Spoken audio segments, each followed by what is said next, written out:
আসসালামু আলাইকুম। আজকের এই ভিডিওতে আমরা যে টপিকটি নিয়ে কথা বলবো এটা হচ্ছে সুইডেনের অ্যাপ্লিকেশন প্রসেস এবং এর এন্ট্রি রিকোয়ারমেন্টস এবং ডেডলাইন এগুলো নিয়ে কথা বলবো আজকে। সুইডেনের যে আসলে অ্যাকচুয়ালি দুইটা ইনটেক আছে, একটা হচ্ছে জানুয়ারি, একটা হচ্ছে সেপ্টেম্বর। সো অলমোস্ট 1 ইয়ারের মতো প্রসেসিং টাইম সুইডেনে যারা অ্যাপ্লাই করছেন তারা এটা মাথায় রাখা লাগবে। অলরাইট, তো এখন যারা অ্যাপ্লাই করবেন জানুয়ারি 15 হচ্ছে আপনাদের অ্যাপ্লিকেশনের ডেডলাইন। সো এটা হচ্ছে সেপ্টেম্বরের জন্য। দেন যারা জ্যান ইনটেকে অ্যাপ্লাই করতে চান তারা হচ্ছে আবার জুলাইয়ের দিকে শুরু হবে তাদের অ্যাপ্লিকেশনের টাইম। সো এখন আমি যেটা নিয়ে কথা বলবো সেটা হচ্ছে এন্ট্রি রিকোয়ারমেন্টস। ব্যাচেলর, মাস্টার্স এগুলোর জন্য ভিন্ন ভিন্ন রিকোয়ারমেন্টস আছে। তো এর মধ্যে আমি আজকে এই ভিডিওতে কিছু টিপস আপনাদেরকে বলবো যেটা কিনা আপনাদের জন্য খুবই হেল্পফুল হবে আশা করছি। আর আইএলটিএস রিলেটেড একটা টপিক নিয়ে কথা বলবো, তো সেটা আশা করি আপনারা এখনও অনেকেই শুনেননি, এবং যেটা জানার পরে আপনাদের সত্যি আপনারা কিছুটা অবাক হবেন। সেটা জানার জন্য আমার ভিডিওর সাথেই থাকুন। তো প্রথমে শুরু করছি ব্যাচেলরের অ্যাপ্লিকেশন নিয়ে। ব্যাচেলরে যারা অ্যাপ্লাই করতে চাচ্ছেন, IELTS 6.5, no band less than 5.5, এমন কিছু রিকোয়ারমেন্ট আছে কিছু কিছু ইউনিভার্সিটিতে। আবার 6, নো ব্যান্ড লেস দেন 5.5, এইটা আবার ম্যাক্সিমাম ইউনিভার্সিটিতে। সো ব্যাচেলরের ক্ষেত্রে এটা আপনাদের মার্কিং থাকতে হবে, এবং যে একাডেমিক রেজাল্ট এটা 4 থাকা লাগবে। আর দেন যেটা আছে হচ্ছে মাস্টার্সের ক্ষেত্রে 6.5, নো ব্যান্ড লেস দেন 5.5, এটা হচ্ছে একটা স্ট্যান্ডার্ড ওদের স্কেল, এটা মেনটেন করা লাগবে। এখন আইএলটিএস কাদের লাগবে না? লাগবে না হচ্ছে তাদের যারা কিনা বিএ ইংলিশ, এমএ ইংলিশ থেকে পড়াশোনা করেছেন তাদের। দেন যদি ডক্টর থাকেন, যাদের সার্টিফিকেট ঢাকা ইউনিভার্সিটি থেকে করা হয় তাদের। আর হচ্ছে যদি ফরেন কোনো ডিগ্রি থাকে তাদের লাগবে না। ও লেভেলস, এ লেভেলসের স্টুডেন্ট যারা আছে তাদের আইএলটিএস ছাড়া অ্যাপ্লাই করতে পারবেন। অলরাইট, সো সেখানে আর কি ফ্যাসিলিটি আছে? ইউকে, ইউএস নিয়ে এত কোয়েরিজ আমাদের আছে। সো সুইডেন রিলেটেড কিছু কোয়েশ্চেন্স, কোয়েরিজের পরে আমরা আসলে এই ভিডিওটা রেডি করার জন্য ট্রাই করছিলাম, যেটা হচ্ছে সুইডেনের যে ফ্যাসিলিটিগুলো। প্রথমত আসে হচ্ছে সুইডেনে আপনি স্পাউস সহ অ্যাপ্লাই করতে পারবেন, ডিপেন্ডেন্ট সহ আপনার চাইল্ড থাকলে তাকে নিয়ে যেতে পারবেন অ্যাট এ টাইম। সো এটা একটা বড় স্কোপ। দেন সুইডেনে আপনার কাজের কোনো লিমিটেশন নেই। দ্যাট মিনস আপনার উইকলি 20 আওয়ার্স বা 10 আওয়ার্স, 30 আওয়ার্স এমন কোনো লিমিটেশন নেই। আপনার যতক্ষণ ইচ্ছা ততক্ষণ করতে পারবেন। সুইডেনের স্পাউসের এডুকেশন ফ্রি, দেন বেবি এডুকেশন ফ্রি।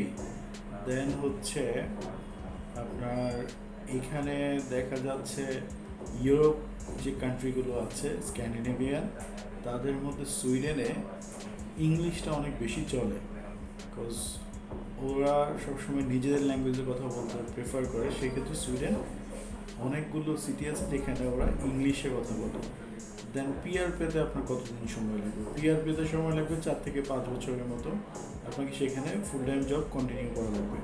এখন কোন সাবজেক্টগুলোতে আপনারা যাবেন, আপনারা এটা ডিপেন্ড করছে আপনার প্রিভিয়াস ব্যাকগ্রাউন্ডের সাথে ম্যাচ করে। তবে চেষ্টা করবেন যে সব কোর্স আছে 2 বছরের, সেই কোর্সগুলোতে যাওয়ার জন্য। ঠিক আছে, এখানে ক্রেডিট থাকে 60 ক্রেডিটস, 120 ক্রেডিটস। সো এগুলো একটু খেয়াল করা লাগবে।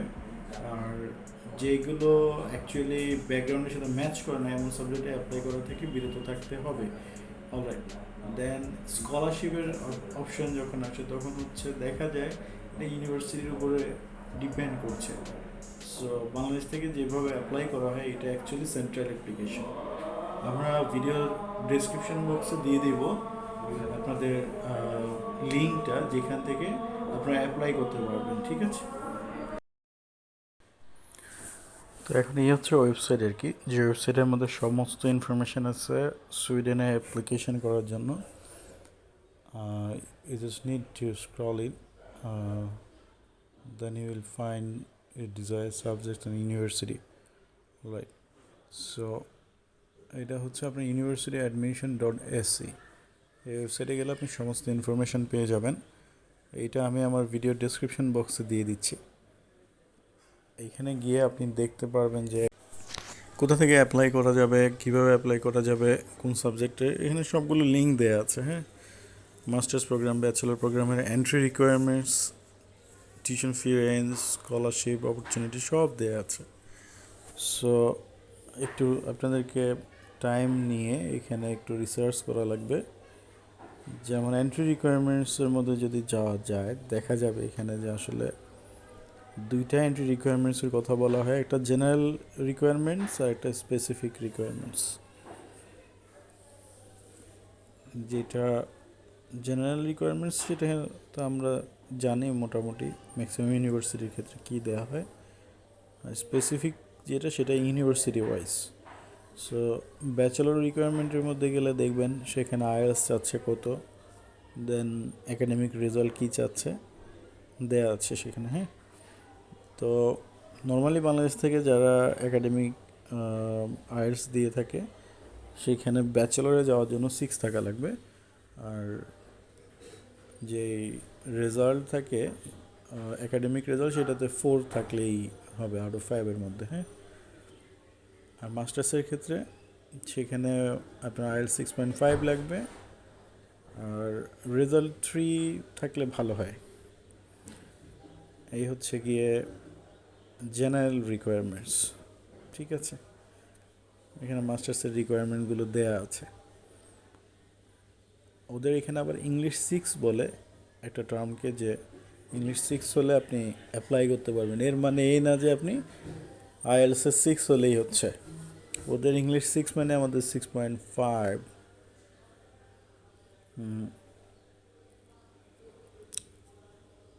তো এই আর কি ব্যাচেলর এবং মাস্টার্সের রিকোয়ারমেন্টসগুলো। তো এইখানে কিছু সিস্টেম আছে যেটা আবার আমাদের বাংলাদেশিদের জন্য মেনশন করে দেওয়া খুবই জরুরি। এখানে গেলে দেখবেন যে যাদের মিডিয়াম অফ ইনস্ট্রাকশন ইংলিশ ছিল তারা অ্যাপ্লাই করতে পারবে, বাট এটা আবার খেয়াল করবেন সেটা কোন কোন দেশের ক্ষেত্রে, এটা কিন্তু বাংলাদেশের ক্ষেত্রে না। ঠিক আছে, এই যে এই কান্ট্রিগুলোর ক্ষেত্রে Switzerland, USA, English speaking parts of Canada, Jamaica, Australia, New Zealand, United kingdom. So এগুলোর ক্ষেত্রে দেখা যাবে ইংলিশ রিকোয়ারমেন্ট যেটা দেয়া আছে এটা ওরা মিট করবে কিসের মাধ্যমে, যেটা কোর্স কারিকুলাম যদি ইংলিশ থাকে তাহলে সেটা মিট করতে পারবে। হ্যাঁ, দেন আফ্রিকান কান্ট্রিজের মধ্যে নাইজেরিয়া, দেন ইথিওপিয়া, এই যে কান্ট্রিগুলি আছে, Sierra-Leone, Swaziland, Uganda, Zambia, Ghana, এই কান্ট্রিগুলো থেকে, জিম্বাবুয়ে থেকে যারা পড়াশোনা করে আসবে তাদের ক্ষেত্রে যদি 3 ইয়ার্সের ব্যাচেলর ডিগ্রি থাকে তাহলে ওরা ইংলিশের আইএলটিএস ওয়েব করবে। আর আমাদের পার্শ্ববর্তী দেশ ইন্ডিয়া, পাকিস্তান থেকেও যারা অ্যাপ্লাই করবে তারাও কিন্তু এই ফ্যাসিলিটিটা পাবে, যাদের ল্যাঙ্গুয়েজ অফ ইনস্ট্রাকশন যেটা ইংলিশে থাকে তারা কিন্তু এই ফ্যাসিলিটি পাবে। বাট আমরা হচ্ছি সেই দুর্ভাগ্য জাতি বাংলাদেশ, যাদের পক্ষে সম্ভব না, সব ইউনিভার্সিটির এমওয়াই সেখানে অ্যাকসেপ্ট করবে না। ঠিক আছে, তবে একটা আশার কথা হচ্ছে এমওয়াই অ্যাকসেপ্ট করবে যাদের bachelor in English, BA English এবং বা যারা এমএ ইংলিশ করে এদের এমওয়াই অ্যাকসেপ্ট করবে, এটা আবার মাথায় রাখতে পারেন। আর যারা ডক্টর যদি ঢাকা ইউনিভার্সিটি থেকে সার্টিফিকেট হয় তাহলে সেক্ষেত্রে আপনার মিডিয়াম অফ ইনস্ট্রাকশন অ্যাকসেপ্ট করবে। ঠিক আছে, এই যে আইএলটিএসের রিকোয়ারমেন্টের কথা এখানে বলা হচ্ছে, দেখেন ফর ইংলিশ 7 ওদের কান্ট্রিতে যেটা আছে ইংলিশ 7 সেটা মানে হচ্ছে ওভারঅল স্কোর 7 অ্যান্ড অ্যাবাভ। আর যেখানে ফর ইংলিশ 6 সেটা মানে হচ্ছে কি 6.5, নো ব্যান্ড লেস দেন 5.5। এটাই হচ্ছে গিয়ে মেইন কথা। অনেকে এখানে ইংলিশ 6 দেখে মনে করে হয়েছে যে 6 দিয়ে যাওয়া যাবে। ঠিক আছে, একটা ইম্পর্টেন্ট ইনফরমেশান দেওয়ার কথা ছিল আমার, সেটা আমি বলবো কিছুক্ষণের মধ্যেই আইএলটিএসের ব্যাপারে। আশা করি এই ইনফরমেশনটা আপনাদের অনেকেরই কাজে লাগবে। ওকে, আমরা এন্ট্রি রিকোয়ারমেন্টস শেষ করলাম দেখা মোটামুটি। তা আপনারা আরও ডিপে গিয়ে সাবজেক্ট ওয়াইজ রিকোয়ারমেন্টগুলো দেখে নেবেন। আমরা কয়েকটা ইউনিভার্সিটি দেখি, যেমন স্টকহোম ইউনিভার্সিটিতে যাই।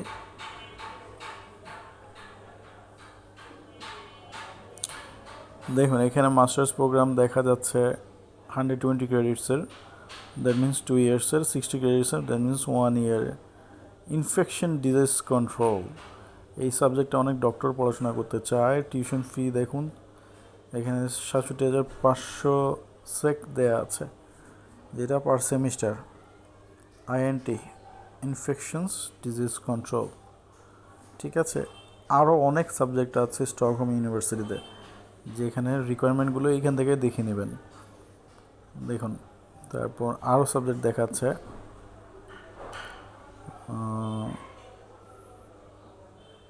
Media communication. তো এখানে কিছু শর্ট কোর্স দেখা যায়, তবে 60 ক্রেডিটসের নিচের কোনো কোর্সে যাবেন না কেউ, হ্যাঁ। এটা 1 বছরের নিচের কোর্সে গেলে আপনারা নিজেরাই বিপদে পড়বেন। লিডারশিপ ফর সাস্টেনেবল ডেভেলপমেন্ট, হ্যাঁ এটা একটা প্রোগ্রাম যার টিউশন ফি দেখা যাচ্ছে এখানে 45,000 সেক পার ইয়ার। সো এখানে কোর্স ক্রেডিটটা আবার important. Like if you are choosing 120 credits, then your master's course will be 2 years, and if it is 60 credits, then it will be 1 year only. So you have to search accordingly. তো এখানে অনেকগুলো programme আছে, যেহেতু Stockholm university ওয়ার্ল্ডের খুবই Renown university, দেখে দেখে সাবজেক্টগুলো আপনারা নিজের চয়েস করবেন। বাট এখানে মনে রাখতে হবে টিউশন ফি কিছুটা বেশি থাকবে অন্যান্য ইউনিভার্সিটি থেকে। Even Stockholm city is a very expensive city in Sweden. Then আমরা আরও দু একটা ইউনিভার্সিটি দেখি এখানে আছে কিনা। হ্যাঁ, লুন্ড ইউনিভার্সিটি, গভর্নমেন্ট ইউনিভার্সিটি বা পাবলিক ইউনিভার্সিটি বলা হয়, যেটা আরেকটা রিনাউন ইউনিভার্সিটি সুইডেনের মধ্যে।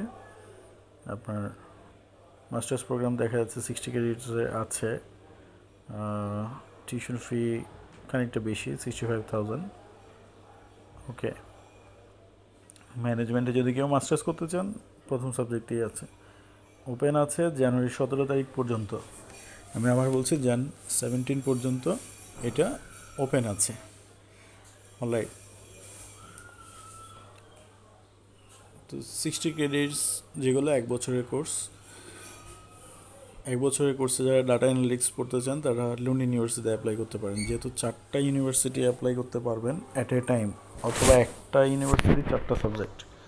সো দেখে শুনে বুঝে অ্যাপ্লাই করাই ভালো, ঠিক আছে। এর মাঝখানে দেখুন জেন্ডার স্টাডিজ অনেকেই পড়তে চান, এখানে আছে। So varieties of subjects are available here, এটা আপনাকে বের করা লাগবে এই আর কি। আর আমি বলবো স্কলারশিপের জন্য এটা ডিপেন্ড করছে আপনার extra curricular activities and academic রেজাল্টের উপরে।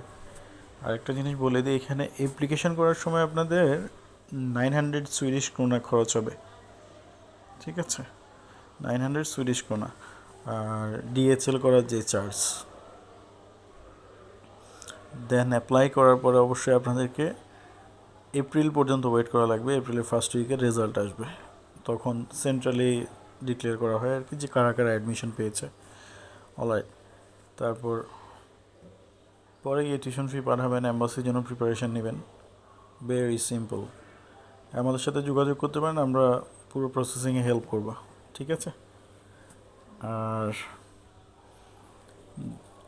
দেখুন ইউরোপের মধ্যে সুইডেনটা আসলে বাংলাদেশ থেকে মানুষ বেশি প্রেফার করে, কারণ হচ্ছে এখানকার পিআর সিস্টেমটাও ইজিয়ার, আর হচ্ছে ইংলিশটাও এখানে চলে, অনেক ওয়াইড রেঞ্জ ইউজ হয়।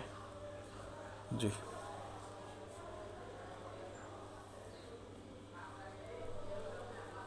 ওকে, প্রোগ্রামগুলো দেখানো হচ্ছে উপসালা ইউনিভার্সিটিতে। উপসালা কিন্তু অনেক নাম করা ইউনিভার্সিটি, যেটা সুইডেনে আছে। এখানে আপনি কী সাবজেক্ট চান সবগুলোই আছে। ল্যাঙ্গুয়েজ দেখুন, যারা German language Spanish language, English language, literature, ল্যাঙ্গুইস্টিক এগুলো পড়তে চান আছে অ্যাভেলেবেল, ডোন্ট ওয়ারি।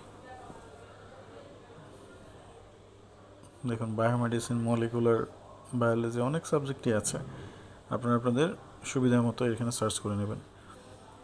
অলরাইট, আমি আরেকটা ইনফরমেশান যেটা দিতে চাচ্ছিলাম যে আইএলসের ব্যাপারে, এটা আমি বলবো কিছুক্ষণের মধ্যে, এটা আপনাদের জানা দরকার। জি, মনে রাখবেন আপনারা এখানে আইএলস 6.5 দিয়ে যেমন অ্যাপ্লাই করতে পারছেন, 6 দিয়েও অ্যাপ্লাই করতে পারছেন। তো